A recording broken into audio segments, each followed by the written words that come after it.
Hello students, welcome to Pathak's Computer Academy online classes. In the previous video, we learned about dictionary in Python. Today we will see the last topic of Unit 2, that is set data type in Python. Okay, so in this we covered various things like introduction of set. After that, we will see how to create set, then how to access elements from the set, how to update and remove data from the set data type, and then some basic operation of set, and at last we will see some built-in functions and methods that are already available in set data type. Okay, so let's start with introduction. So as a mathematics student, you all know that a set is a collection of items that have the elements in no particular order. The same philosophy is followed in Python. So, how? In the second point, you will see a set is an unordered collection of items. What it means? It means there is no indexing of elements. Okay, you cannot say that at the position second this element is stored. Clear? The two properties of set are every element in set is unique. So it means if you try to insert same element more than once, it will automatically discarded by the Python interpreter. And the next one is the element stored in set are immutable.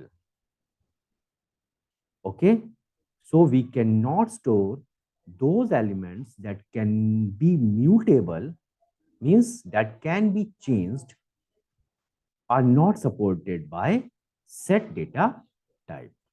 But the set itself is mutable. That's why I have written over here the third point is a set itself is mutable. So what it means? It means you can add or remove elements from the set.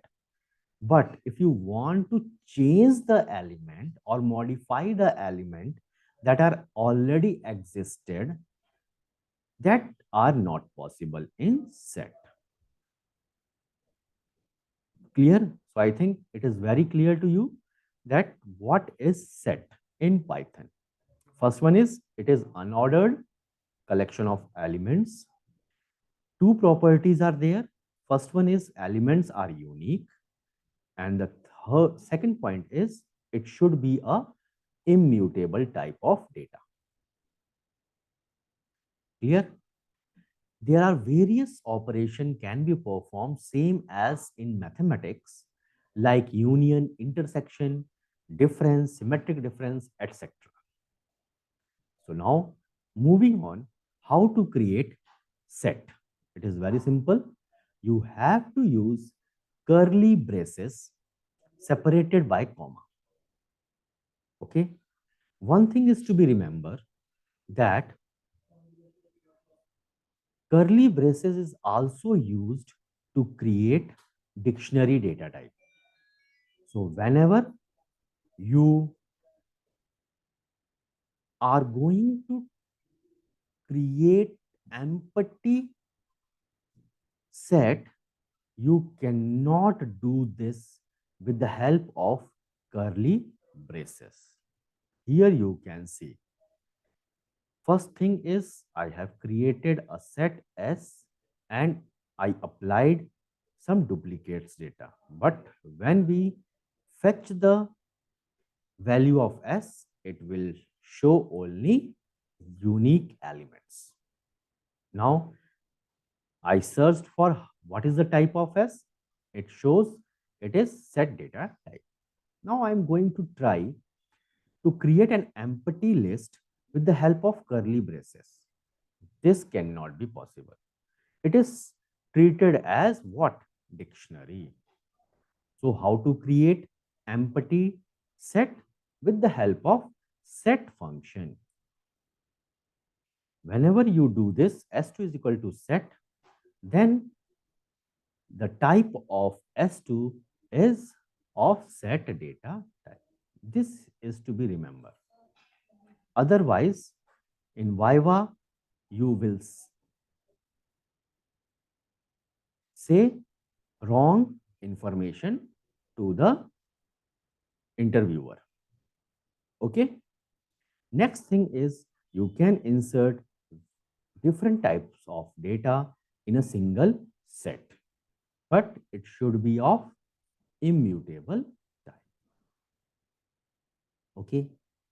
A set cannot have mutable elements like list. So here I am trying to insert list as an element of set. So it will create type error. Okay. So how to create set is clear. Now how to access elements? As we know that there is no indexing because of unordered property. So we cannot do like this S of 1. It will create a type error and says set object does not support indexing. So how to fetch the data? Simply fetch the whole data, or you can use the looping statement to fetch data one by one and do the task whatever you want. Clear? Now moving on further, how to update or add? There are two methods available in Python, that is add and update. If you want to insert new elements and it is of only a single element, then add method can be used. And if you want to insert more than one new element, then update method can be used. Okay, here I have done this. In S, 10, 20, 30 elements are present. Now I am going to try to insert 40. Now 40 will be inserted. Now I am going to try more than one element, but like this, S dot update 50, 60. It will create an error. Why? Because int object is not iteratable. Clear? So I have to use S dot update 50, 60. Clear? Now, to remove or delete the element, again there are two methods, that is remove, discard and remove. Whenever you use discard function, if there is the element which is not present in the set, it remain unchanged. So it means discard gives no error. That element is not present in the set. But whenever you use remove, if the element is not found, it will throw an error. So if you want in your programming that some message should be present, then remove function should be used. Otherwise, you can use discard method. Here you can see that I have used S dot discard 20 is present in the set, so it is deleted from the set. But I'm going to try to delete 80, which is not present in the set. Okay, so it remains unchanged. Okay, now I'm going to try to remove 10. 10 is also present, so it is done.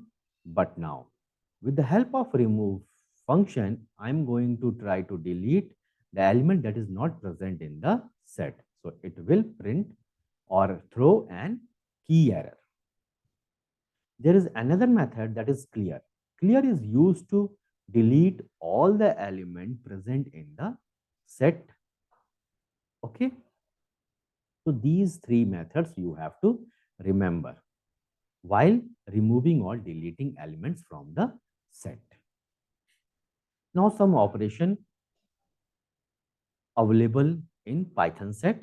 First one is union. As you know in mathematics that if you try to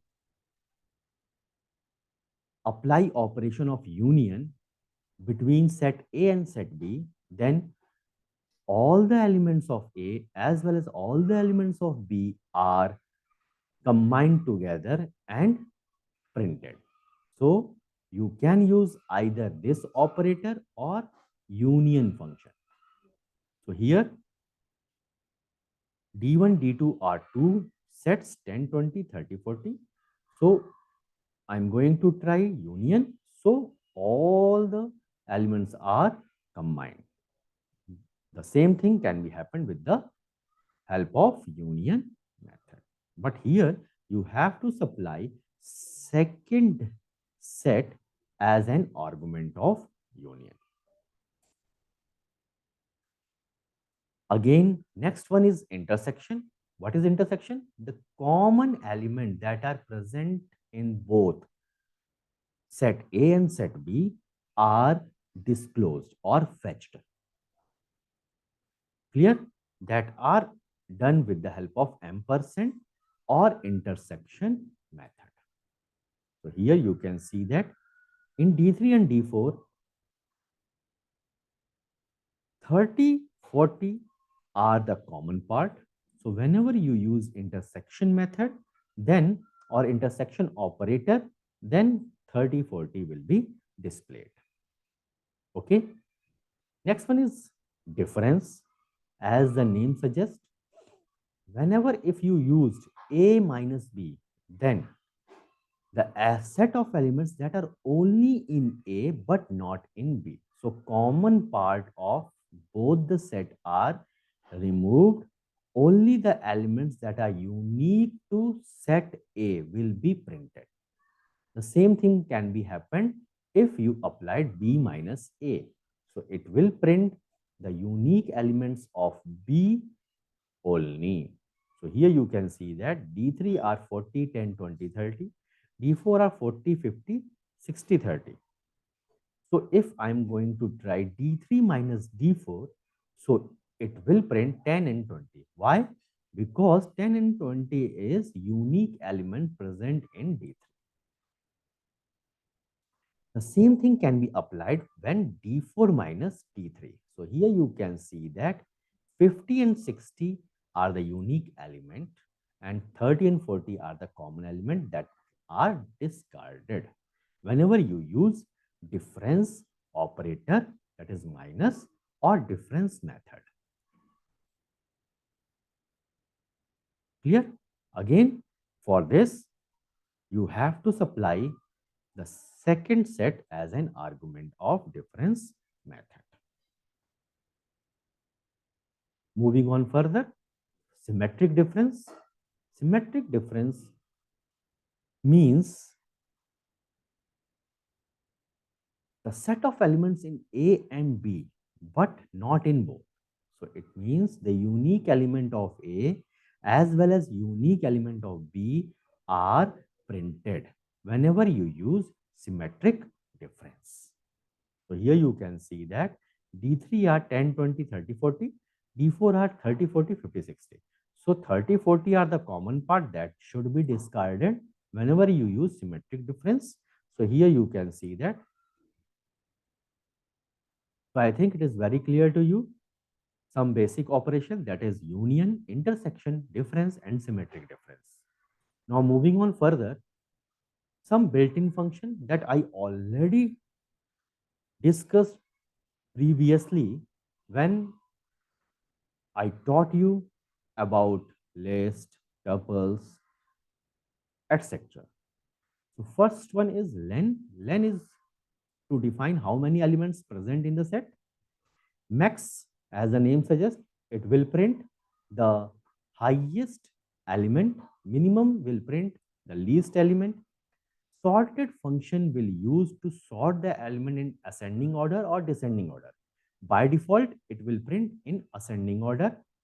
If you want to print the data or element of the set in descending order, you have to supply one more argument, that is reverse is equal to true. So it will print in descending order 40, 30, 20, 10. And sum function, as the name suggests, it will sum all the elements of set and printed over here. So it is very clear. Moving on further, some methods. First one is copy. If you want to duplicate, create the duplicate copy of some particular set, that can be possible with the help of copy method like this. D1, empty set. D2 have two elements, 30 and 40.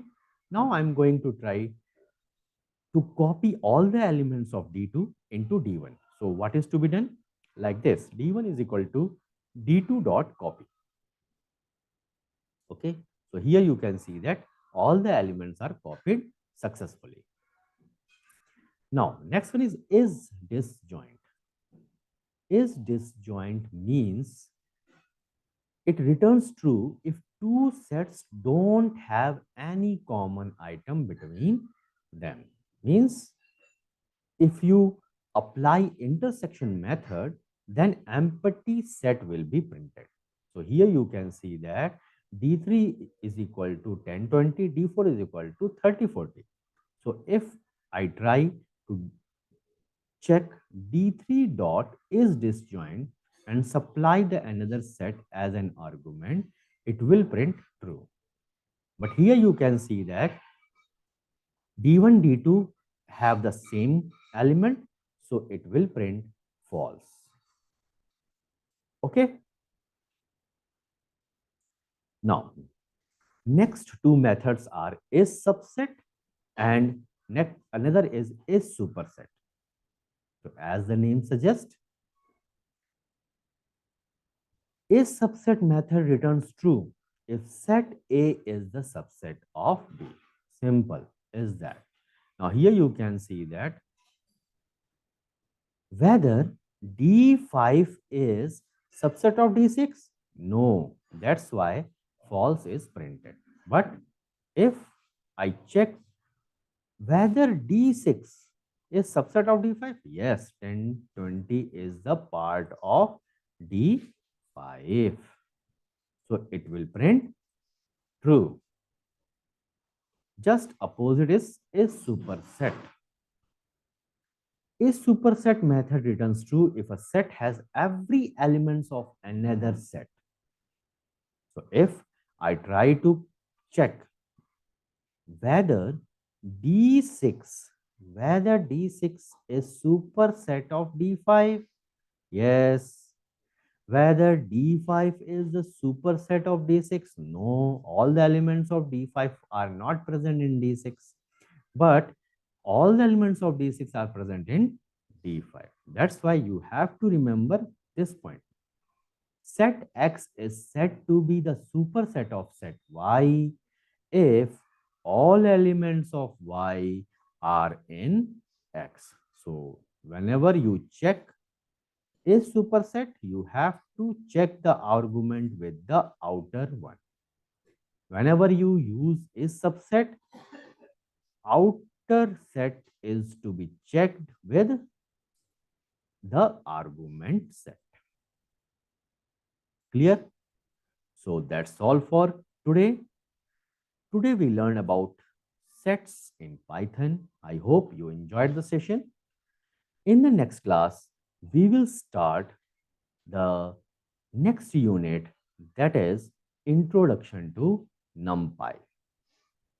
NumPy is the part of Python.